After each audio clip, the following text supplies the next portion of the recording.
Há um processo bastante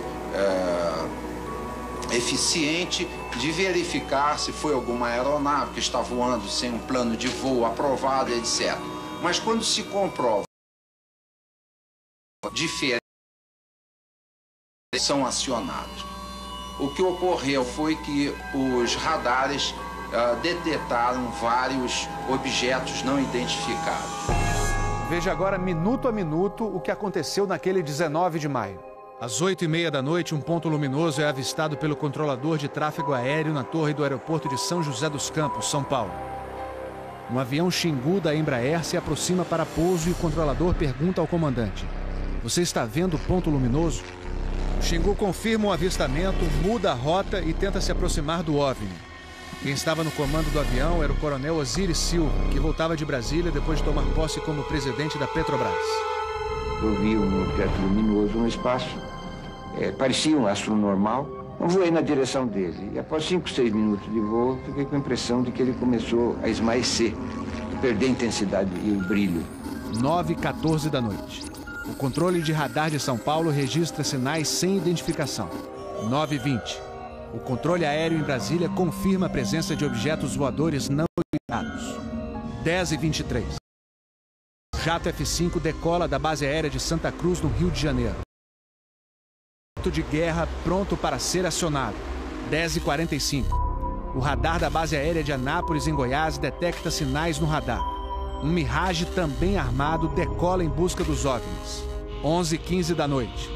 O piloto do primeiro F-5 a entrar em ação avista um ponto luminoso e começa a perseguir o objeto voador não identificado. Nosso objetivo justamente era esse, se aproximar e identificar. Nós não conseguimos nem nos aproximar, muito menos... 11h17. Mais um Mirage decola da base de Anápolis para perseguir os objetos. 11h20. O caça F-5 recebe pela primeira vez um sinal no radar de bordo confirmando a presença do objeto não identificado à sua frente. 11h36. O terceiro Mirage sai da base de Anápolis, mas não consegue contato visual com os OVNIs. Naquela noite, 5 jatos da Força Aérea foram acionados e retornaram sem conseguir se aproximar dos objetos. Os radares do Sindacta em Brasília registraram um total de 21 sinais desconhecidos no céu do Brasil. O grande personagem dessa história foi o controlador de voo que estava na torre de São José dos Campos. O sargento Sérgio Mota da Silva, que aparece nessa foto tirada na torre de São José poucos dias depois do incidente, foi quem deu o primeiro alerta sobre OVNIs. 30 anos depois, Sérgio, que hoje é controlador de voo civil, deu a primeira entrevista para uma TV. Ele preferiu não mostrar o rosto. Tem alguma coisa aqui no setor noreste de São José? Um farolzinho por lá? Eu estou olhando bem, o bicho está parado. Quem sobe, quem desce, nem vai para a esquerda nem para a direita. Está paradinho lá. Estou olhando, não é estrela não. É um farol. A olho nu parecia um avião. Quando coloquei no binóculo para observar, é que eu vi que ele era extremamente cintilante e multicolorido. Tinha vermelho, azul, branco, lilás, um monte de cores, com uma certa predominância do laranja, mas ele era muito bonito. O controlador pediu ao avião Xingu para tentar avistar o objeto. Eu expliquei a ele onde estava o objeto, pedi a ele que se ele tivesse avistamento, ele me informasse. Tem maneira com ele à vista? A ponta vista. Esse bem visível, poderia escrevê-lo? É uma estrela grande. Estrela grande e bem vermelha.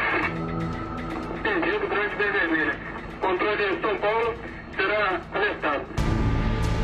O controlador em São José dos Campos avisa ao controle São Paulo que o Xingu está perseguindo o OVNI. Positivo. Ele está perseguindo o troço. Está perseguindo o troço? Está indo atrás. Sério, está indo. O controle? Está vendo? Próximo de São Paulo, já da região do radar, esse objeto simplesmente desapareceu do radar. O Xingu também perdeu contato visual com ele. O avião Xingu abandonou a perseguição e pousou em São José dos Campos. Pouco depois, o controlador da Torre de São José alertou o controle São Paulo. Outros OVNIs estavam aparecendo no céu. Estou vendo 3 agora. São 3 luzes. Mas parecem estrelas. Mas o radar não pega estrelas. O que é isso? Você observa alguma mudança de cor, alguma coisa?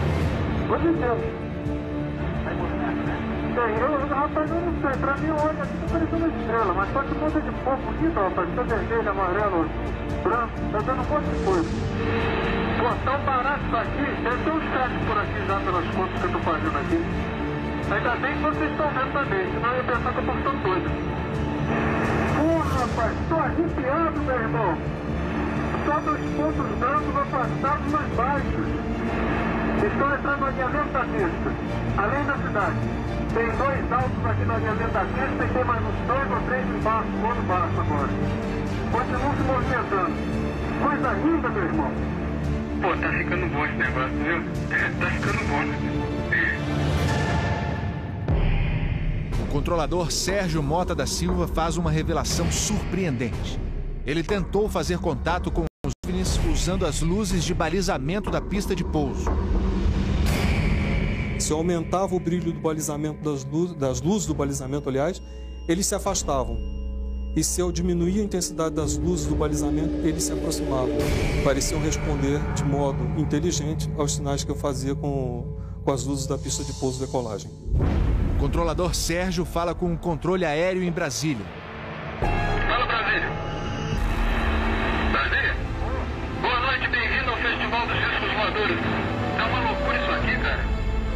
Pô, os que eu pude ver mudavam de cor o tempo todo. Vermelho, amarelo, azul, lilás, aquele festival de cores.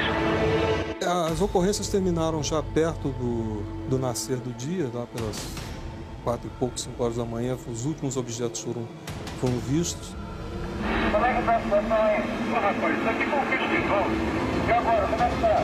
Agora não cheguei a ver mais não.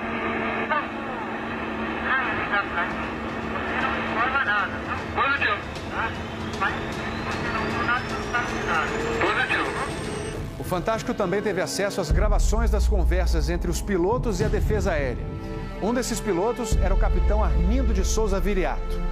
Veja agora como foi que ele perseguiu um OVNI com armamento pronto para ser usado.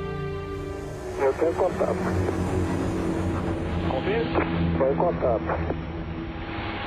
Prossiga nesse contato, caçador. 7. Caçador passando a rojão. No código dos pilotos, isso quer dizer que o caçador, o avião caça, entrou na situação rojão. O míssil está pronto para disparar. Prossiga nesse contato. Foi, tem Judite agora. 7. Judite significa que o alvo está no radar. Ou seja, o piloto pode atirar se for autorizado pela defesa aérea. Mas neste momento, o alvo se afasta em alta velocidade. Está aumentando. Aumentando a distância, confirma. Afirmativo. A distância está aumentando de novo aqui. 7. Aumentando rápido. Comportamento muito estranho, ok? O capitão Viriato falou sobre a incrível velocidade dos OVNIs numa entrevista ao Fantástico. Essa aceleração, o radar de Brasília chegou a pegar na época de defesa aérea, deu aproximadamente Mach 15.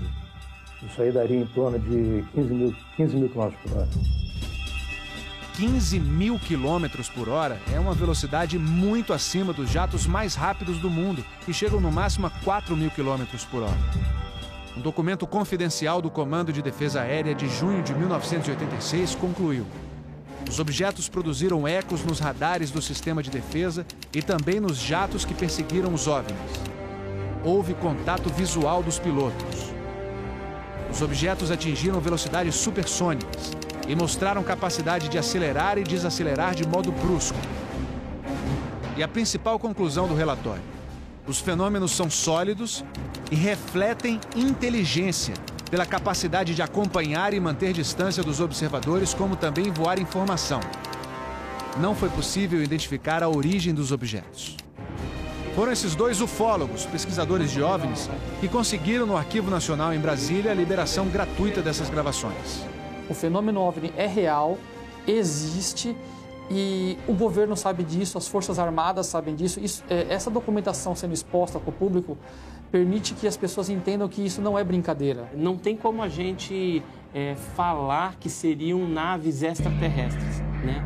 Eram objetos voadores não identificados. Não podemos dar qual a procedência deles, qual a origem. É alguma coisa inexplicável do nosso ponto de vista tecnológico à época e mesmo ainda hoje. Brasília? Boa noite, bem-vindo ao Festival dos Discos Voadores.